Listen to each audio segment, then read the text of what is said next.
પાંડુ ફૂલ, જેમાં શિવલિંગીનું ફૂલ બહુ ઝાઝા સમય બાદ આને ફૂલ લાગવામાં આવે અને ઝાડના ડાળખા ઉપર આનું ફૂલ લાગશે.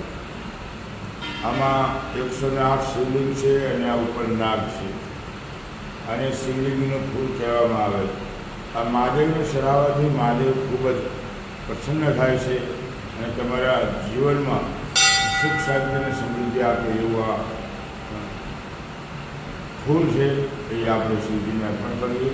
હરિતે સાત્રમ કમલ બલિ માધાય પદેવો જટેશો નેકસ્ય નિજા મુજા હરે કમલમ રતો ભક્તો દેવમ ચક્રવ પૂજા પ્રણાય રક્ષાય